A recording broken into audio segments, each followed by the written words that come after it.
Dua ini, kota Mekah itu hanya menjadi tempat lewat saja. Kalaupun berhenti, mereka sejenak berhenti hanya untuk beristirahat, kemudian melanjutkan perjalanan. Kenapa? Karena kota Mekah bukan tempat yang layak untuk ditinggali. Perintah Allah datang kepada Nabi Ibrahim. Pada saat itu Nabi Ibrahim lagi berada di Mesir.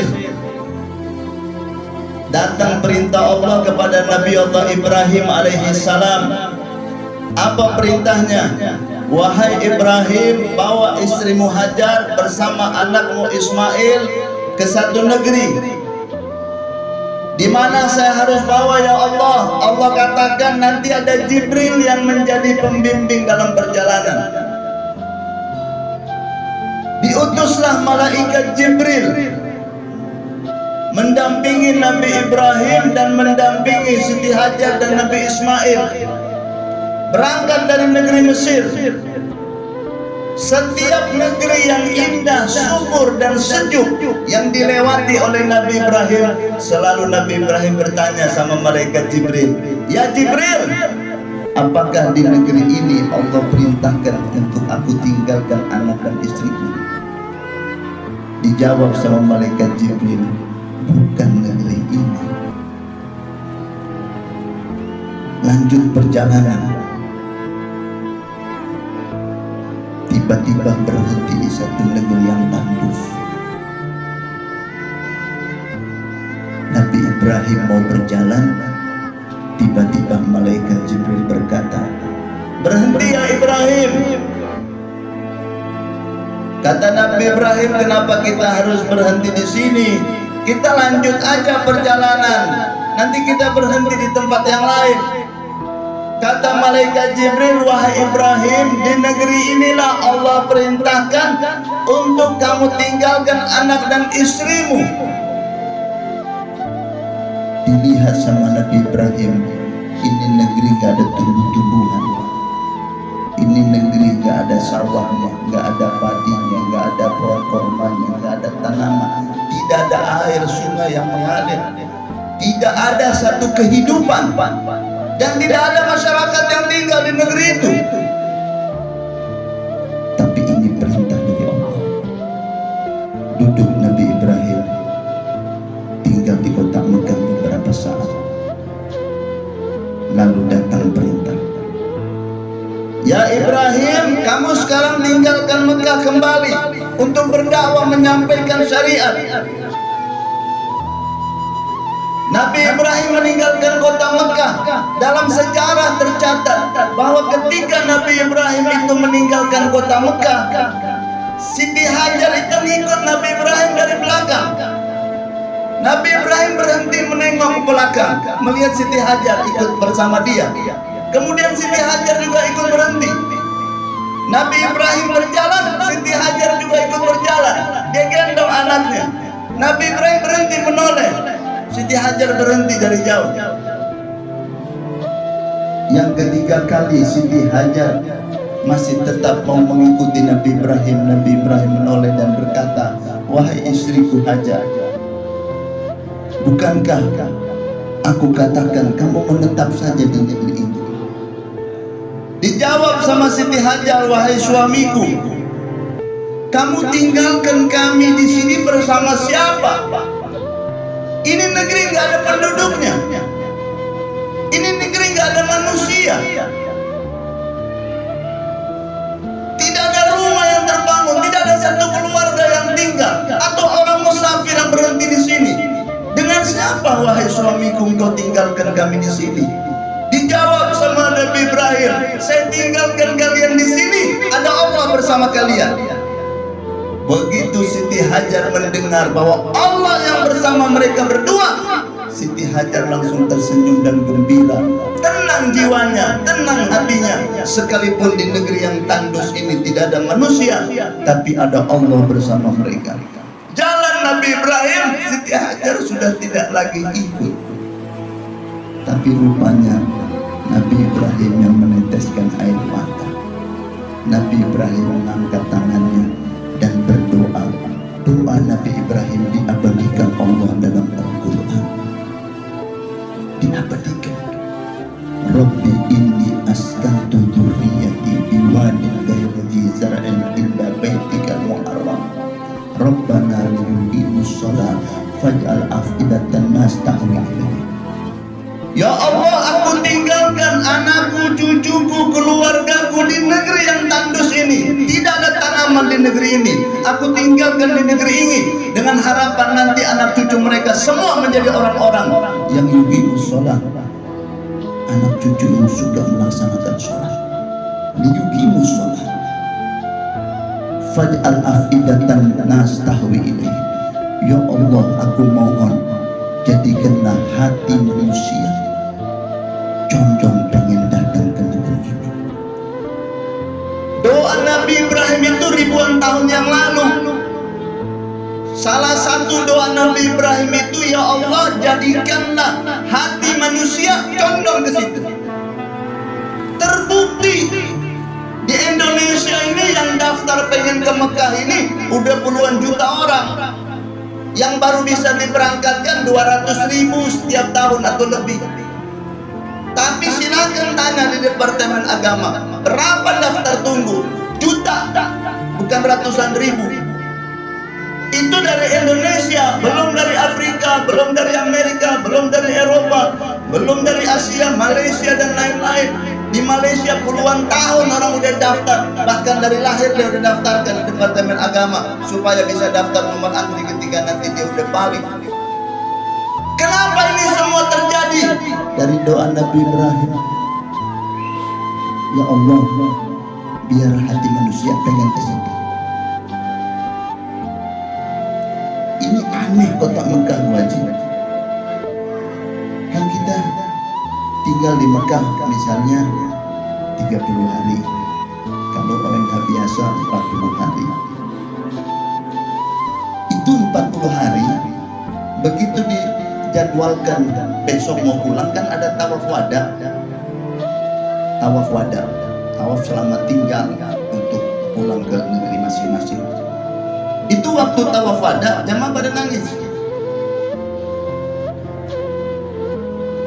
Hitungan jari aja jamaah haji yang tidak nangis waktu tawaf wada.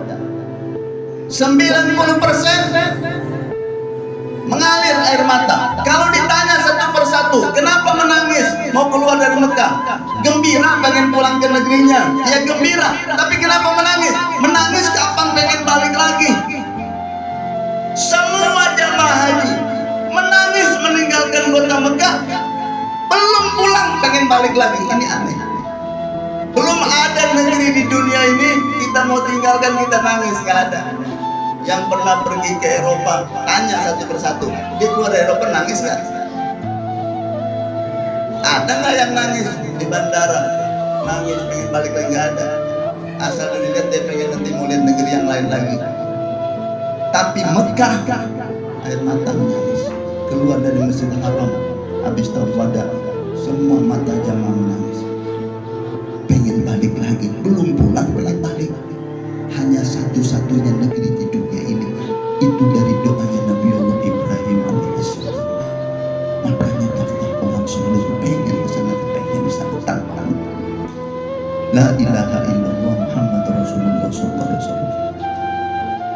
Ada satu keistimewaan ibadah haji yang tidak dimiliki oleh ibadah-ibadah yang lain, sehingga sebagian ulama mengatakan dari seluruh ibadah yang Allah wajibkan, yang paling tinggi pangkatnya ibadah haji. Kenapa? Ulama punya alasan. Semua ibadah ini kalau dikerjakan hanya mampu menghapuskan dosa-dosa kecil, tapi tidak mampu menghapuskan dosa besar. Ibadah apa aja? Dosa besar itu tidak bisa dihapuskan lewat ibadah. Dosa besar itu cara menghapuskannya bukan hanya dengan ibadah, tapi ada cara lain, dengan tobat dan nasuha dan macam-macam. Ibadah yang bisa menghapuskan dosa besar itu hanya satu ibadah. Yang lainnya cuma bisa menghapuskan dosa kecil. Kita berwudu, dosa-dosa muka ini runtuh dengan tetesan air wudu. Dosa mata menetes dengan tetesan air wudu. Kita basuh telinga kita, dosa telinga ini menetes dengan tetesan air wudu. Tapi yang menetes itu hanya dosa-dosa kecil. Dosa besar yang dilakukan oleh mata, oleh telinga, oleh mulut nggak bisa. Wudu nggak bisa selesaikan itu. Tapi dosa kecil runtuh. Kita kumur-kumur saat berwudu. Dosa-dosa mulut ini yang kecil-kecil itu keluar dengan kumur-kumur kita di saat berwudu. Begitu juga waktu kita cuci kaki, dosa-dosa kaki dihapuskan, tapi dosa kecil. Kita berangkat berjalan menuju masjid, setiap kita melangkah menuju masjid, dosa kita runtuh. Setiap satu langkah, dosa dihapuskan. Tapi dosa-dosa kecil, dosa besar tidak mampu dihapuskan lewat perjalanan menuju ke masjid.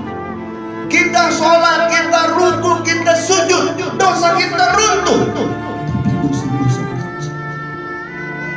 Begitu juga ibadah puasa, begitu juga sedekah, begitu juga ibadah zakat. Satu-satunya yang bisa menghapuskan dosa besar hanya ibadah haji. Itu atas permintaan junjungan kita Nabi Muhammad SAW. Padang Arafah itu jatuhnya pada tanggal 9 Zulhijjah. Tanggalan Masehi menyesuaikan 9 Zulhijjah. Yang paten 9 Zulhijjah. Apakah jatuhnya nanti ini bulan Juni ya? Bulan Juni itu tanggal 9 Zulhijjah jatuhnya hari apa? Bulan Juni menyesuaikan. Harapannya mudah-mudahan bisa dapat haji akbar. Karena yang menentukan nanti pada tanggal 1 Zulhijjah. Nanti di televisi Mekah itu bisa kita lihat. Begitu tanggal 1 Zulhijjah sudah diumumkan, ketahuan oleh tanggal 9 hari apa. Kalau tanggal 9 jatuhnya pada hari Jumat, maka haji pada tahun itu dinamakan haji akbar. Kenapa dinamakan haji akbar? Karena hadis Nabi menyatakan idza wafada yaumal jum'ah yaumal arafah fahuwa kasab'ina hajjah atau kama qala Nabi sallallahu alaihi wasallam. Kalau bergabung dua hari yang mulia ini menjadi satu, hari Jumat hari yang terbaik dalam setiap minggu, hari Arafah menjadi hari yang terbaik dalam 360 hari. Kalau dua ini kata Nabi Muhammad menjadi satu, bergabung di satu waktu, dia juga hari Jumat, dia juga hari Arafah, maka haji pada tahun itu lebih istimewa daripada 70 kali naik haji.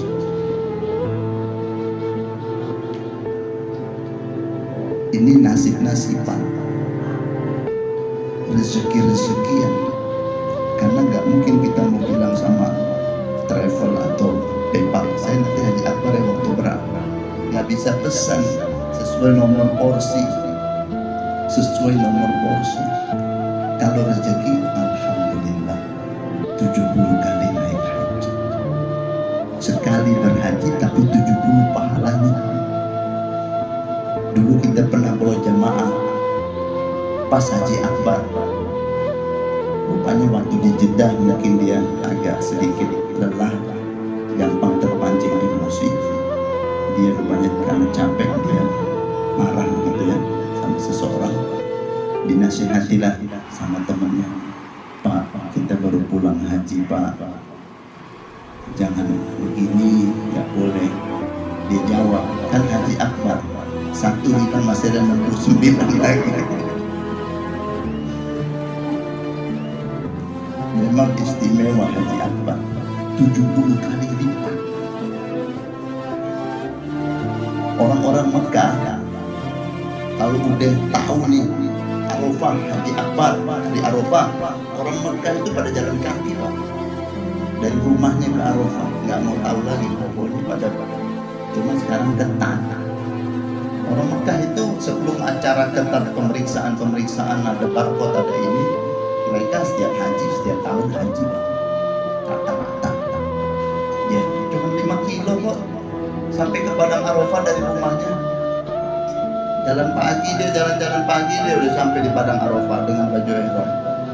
Nggak perlu sewa mobil, nggak perlu sewain anak-anak mudanya, Pak di jalan kaki. Tapi sekarang susah karena setiap perbatasan itu dijaga mana izin masuk, mana parkir, mana ini. Jadi mereka juga tidak berani karena ada kena denda ketika melanggar. Nah, kembali kita kepada istimewanya ibadah haji. Jadi waktu di Padang Arafah zaman Nabi Muhammad itu haji, ibu haji, Nabi Muhammad itu haji hanya satu kali waktu sudah pindah di Madinah. Jadi Nabi Muhammad itu umur 52 tahun. Nabi Muhammad tinggalkan kota Mekah, pindah di kota Madinah. Tinggal di Madinah 10 tahun. Selama 10 tahun itu Nabi Muhammad hanya satu kali berhaji. Namanya haji wada. Tapi sebelum Nabi Muhammad tinggal di Madinah, dari kecil Nabi Muhammad itu setiap tahun tidak pernah ketinggalan Padang Arafah. Selama umurnya Nabi Muhammad dari masa anak-anak, tidak pernah momen Padang Arafah, momen haji itu Nabi Muhammad tidak hadir. Karena haji ini syariat Nabi Ibrahim. Dari peninggalan Nabi Ibrahim orang udah berhaji. Dan Nabi Muhammad dari kecil setiap tahun pasti naik haji. Sampai Nabi Muhammad pindah ke kota Madinah tidak lagi naik haji kecuali hanya satu kali. Itu pun dinamakan haji wada. Haji pertama dari Madinah dan haji penutupan juga. Itu haji terakhirnya Nabi Muhammad SAW. Di Padang Arafah Nabi Muhammad angkat tangan. Nabi itu kalau angkat tangan itu nggak pernah tinggi-tinggi kecuali di momen-momen tertentu. Paling sering Nabi Muhammad itu kalau berdoa itu tangannya dirapatkan begini. Begini Nabi Muhammad sambil menunduk dalam momen-momen habis sholat, momen-momen selalu menunduk dan merapatkan kedua tangannya berdoa. Kecuali ada momen tertentu, yaitu pada saat di Padang Arafah.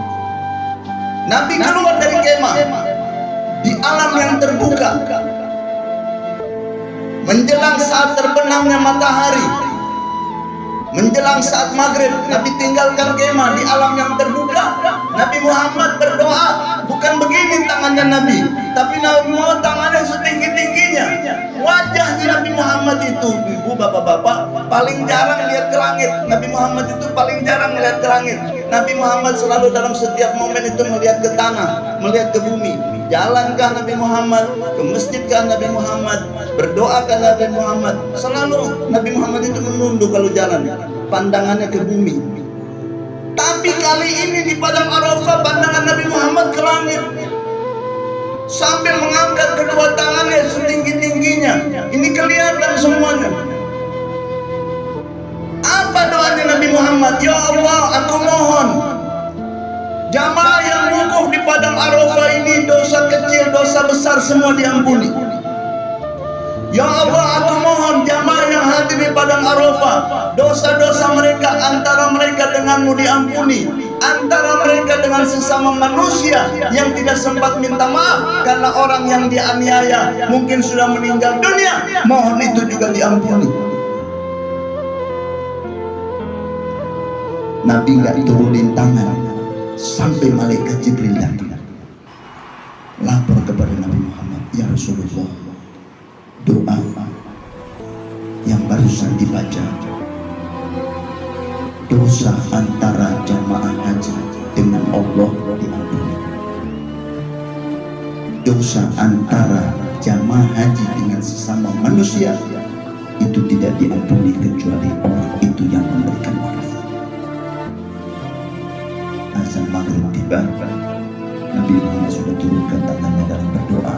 Nabi umumkan sama jamaah, kita sholat maghrib dan isya jamak takhir di Musdalifah. Kita tinggalkan Arafah, kata Nabi. Nabi gak sholat maghrib di Arafah, tidak sholat isya di Arafah, tapi Nabi Muhammad jamak takhir di Musdalifah. Berangkat ke Musdalifah, sampai di Musdalifah, dekat dengan Musdalifah tidak jauh. Sampai di Musdalifah, sholat maghrib, sholat isya jamak takhir. Setelah itu Nabi Muhammad lanjut lagi mengatakan, Ya Allah, aku minta kepadamu ya Allah, dosa antara manusia dengan manusia. Jamaah haji ini punya dosa sama manusia. Mungkin orang yang pernah dia bikin salah itu udah meninggal dunia, mau minta maaf kemana? Saya minta itu juga dimaafkan. Saya mohon itu juga dimaafkan ya Allah. Bukan hanya dosa antara mereka dengan Allah, tapi dengan sesama manusia yang tidak sempat minta maaf juga saya mohon dimaafkan.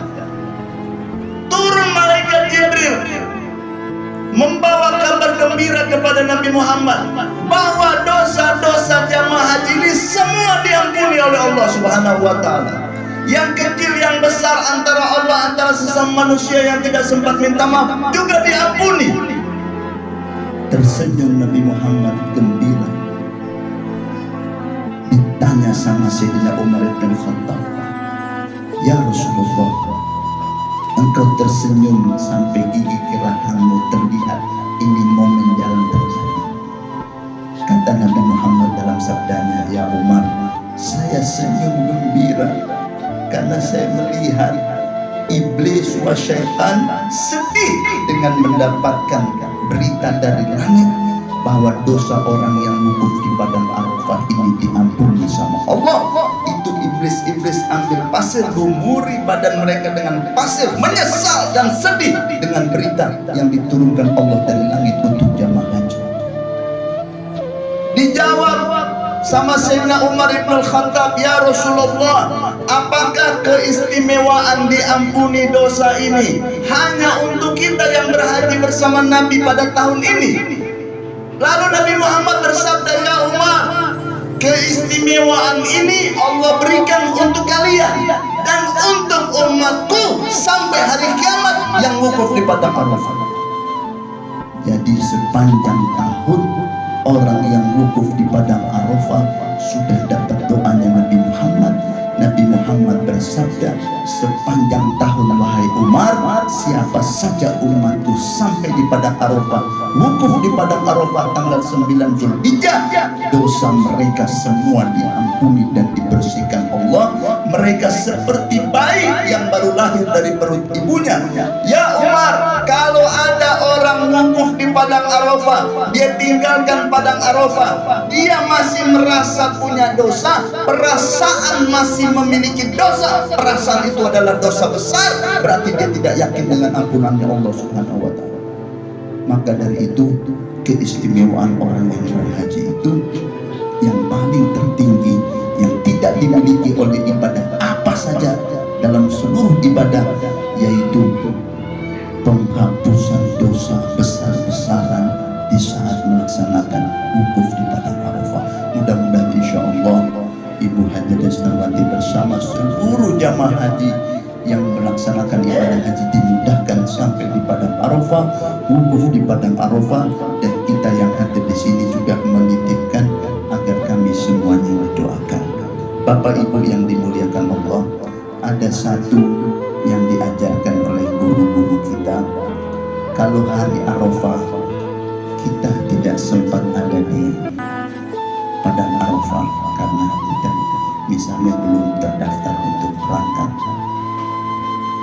maka masing-masing dari rumahnya berpikir, jamaah haji lagi di padang Arafah, kita udah tahu nih, kita atur aja jamnya, atur jamnya, kan selisih 4 jam, berarti zuhur di sana, berarti di sini asar.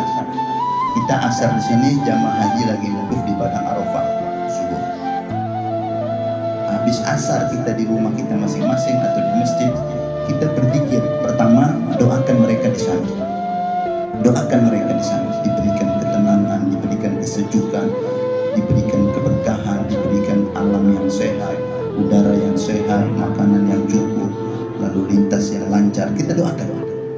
Itu pertama. Yang kedua, kita hadirkan juga hati kita, roh kita, kita kirim kepada Arafah. Kita kirim ke sana. Kita juga hadir. Roh kita hadir walaupun badan di sini. Kita merenung, kita duduk, kita hadirkan hati kita ada ada di padang Arafah dengan harapan, ya Allah, apa yang kau turunkan di padang Arafah saya juga kepengen dapat. Kenapa? Ada hati kita di sana. Badan di sini tapi hati di sana. Ketika Allah curahkan itu rahmat, manusia yang hadir, ada juga hati-hati yang hadir. Badan nggak ada tapi hati hadir. Karunia Allah begitu luas. Momen padang Arafah itu jangan dilewatkan. Sempatkan untuk duduk di atas sejadah berpikir seperti cara tadi, supaya waktu Allah menuangkan keberkahan ke padang Arafah, ada juga orang yang nggak ada tapi hatinya ada. Ada juga badan-badan nggak ada tapi ruhnya ada di situ. Insya Allah juga dapat keberkahan dari padang Arafah. Mudah-mudahan Allah berikan keberkahan, Allah berikan kemudahan, Allah berikan kelancaran. Dan juga kita titip salam kepada junjungan kita Nabi besar Muhammad SAW ketika berziarah di makam Rasulullah SAW. Allahumma rabbana atina fid dunya hasanah wa fil akhirati hasanah wa qina adzabannar. Wa sallallahu wasallam ala sayyidina Muhammad wa ali sayyidina Muhammad walhamdulillahi rabbil alamin. Ini saja yang bisa saya sampaikan pada